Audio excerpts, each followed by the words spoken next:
court chapitre pour Black Clover. Certaines incohérences pour ma part. Des morts qui ne sont pas morts, encore une fois. C'est une déception un petit peu pour ça. Et aussi, peut-être une référence à Naruto, encore une fois. Mais ça, on va le découvrir. Mais d'abord, générique.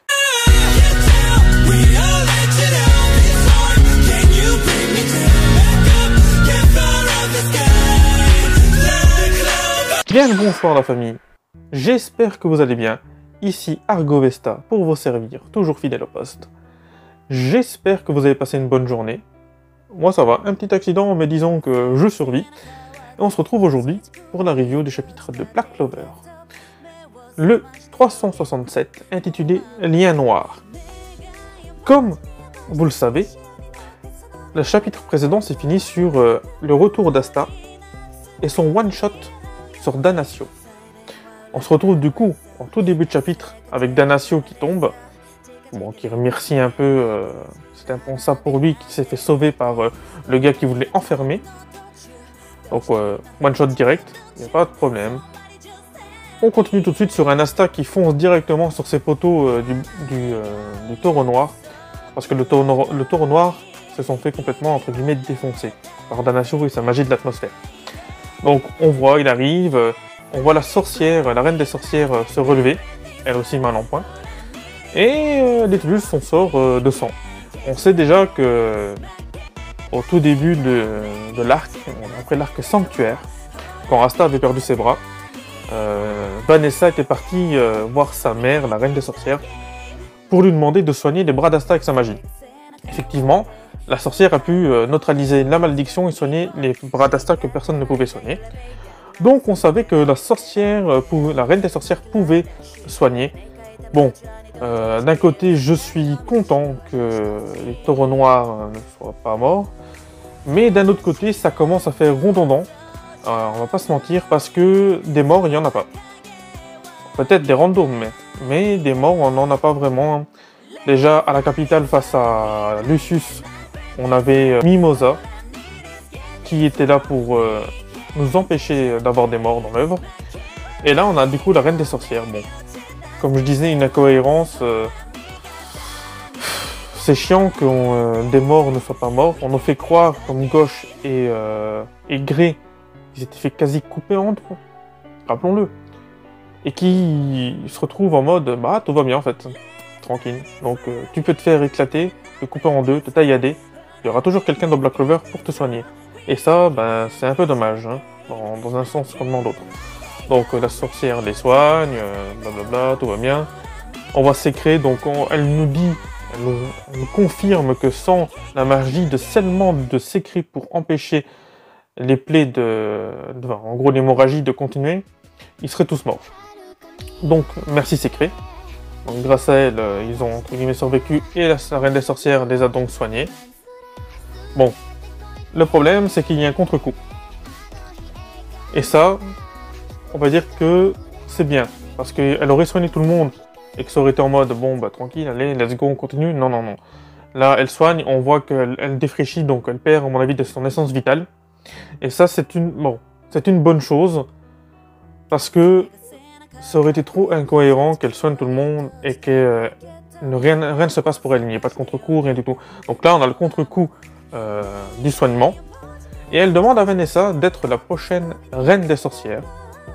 Ça pourrait être cool, mais on sait qu'elle fait partie des taureaux noirs. Donc l'auteur nous fait une pirouette scénaristique, on va dire ça. Et du coup, c'est Dorothy qui prend la parole en lui disant « Vas-y, c'est moi, frérot, qui va prendre le poste de reine des sorcières. » Pourquoi? Scénario, parce que Vanessa, elle n'aurait jamais elle n'aurait jamais pris le poste, quoi. Parce qu'elle est née au taureau noir. Donc du coup, on a Dorothy. Bon, c'est pas plus mal, parce que Dorothy, en termes de reine des sorcières, avec sa magie des rêves, je pense que ce sera une nouvelle reine surcheatée. On verra. Donc elle continue à rétablir tout le monde. Bon, on a Asta qui lui dit ok merci, c'est gentil, c'est cool de ta part.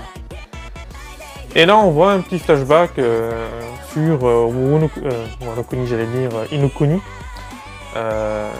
Et il lui dit que vas-y Asta, j'ai vu que tu mets de l'anti-magie dans tes lames, t'as déjà expérimenté la chose et tout. Et donc il se dit, Et si tu pouvais octroyer ton pouvoir d'anti-magie en le déversant dans des objets, et si tu pouvais le faire sur des personnes. Donc on se rappelle un petit peu le flashback de Noël.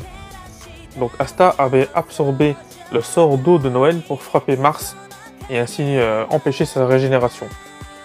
Donc là il commence à mettre le shogun lui met un truc dans la tête, à Asta il lui dit « Attends, tu peux imprégner des objets. Est-ce que tu as essayé sur des personnes pour voir ?» Parce que il dit que l'anti-magie c'est une entité inconnue. Donc c'est pas vraiment une magie, enfin un pouvoir dans un sens, c'est plutôt comme une entité inconnue. Donc on a cette superbe case où on a Asta qui fait son « je sais que ça va piquer certaines personnes, mais j'aime bien charrier », qui fait son Naruto, à la façon Kurama, et qui donne son chakra, donc son anti-magie un peu à tout le monde. Et là on voit cette case magnifique, on voit tous les taureaux noirs un peu en mode démon noir. C'est peut-être une incohérence pour moi, la case est très belle, d'ailleurs Vanessa magnifique. Et j'ai un petit problème par rapport à ça. On sait que l'anti-magie, ça annule tous les pouvoirs magiques dès qu'ils sont touchés. Donc on sait que, je prends l'exemple de Julius à un moment donné qui a voulu tenir l'épée d'Asta. Déjà de 1, elle était trop lourde pour lui, et de 2, il commençait à ressentir sa magie se faire absorber. Bon, peut-être que ça c'est juste le pouvoir de l'épée. Donc, est-ce qu'en fait Asta, on sait qu'il n'a pas de magie, mais est-ce qu'en lui, il aurait quelque chose qui a fusionné donc avec l'anti-magie du démon de Libiel, et la combinaison des deux a fait en sorte qu'il puisse donner son anti-magie sans éliminer la magie des personnes. Donc ce serait comme comme on peut le voir, comme une armure. Donc une armure de mana, comme on a pu voir le Mana Zone. Et donc ce serait une armure d'anti-magie. Donc je pense que leur forme d'anti-magie leur servirait juste à ne pas se faire éclater imaginons, je prends l'exemple de Danasio, que c'est la magie de l'atmosphère. Donc du coup, grâce à cette armure, les magies s'annuleraient directement. Et ça les empêcherait pas d'utiliser leur propre magie. Parce qu'on voit Vanessa, qui a son fil autour d'elle, et Finral, j'ai l'impression qu'il a l'air de faire un portail. Donc j'ai l'impression que l'anti-magie n'interfère pas avec leur pouvoir magique. On voit même Natch, façon utiliser ses démons. Donc c'est à voir. Pour moi, c'est une petite incohérence, mais une incohérence qui a l'impression de se justifier sur certains points. Donc ça, c'est à revoir plus en profondeur peut-être. On en apprendra peut-être plus la semaine prochaine. Bon, encore un chapitre assez court, hein, seulement une dizaine de pages. Espérons que la semaine prochaine, on ait un chapitre plus long. Écoutez, la famille, dites-moi ce que vous en pensez en commentaire de ce chapitre. Si vous trouvez aussi que cette situation est incohérente, si vous avez peut-être une théorie, hein, une supposition par rapport à comment se fait-il que l'anti-magie n'empêche pas les pouvoirs magiques, dites-moi tout ça en commentaire. Et n'hésitez pas à venir vous abonner, à laisser un petit like, ça fait super plaisir, on agrandit la famille et on pourra lancer de plus gros projets dans le futur. J'espère en plus que cette vidéo et cette petite review vous aura plu. Comme vous le savez, c'est la passion avant tout. Et on se retrouve donc, nous, la semaine prochaine pour découvrir si c'est bel et bien une incohérence ou pas, si on aura une explication au prochain chapitre. Si on retrouvera Yuno, ou on continuera sur Asta. Dans tous les cas, Black Clover arrive sur sa fin. Et on va manger un super poulet avec Yuno et Asta vs Lucius. Sur ce, n'oubliez pas, passion et rêve ne font qu'un.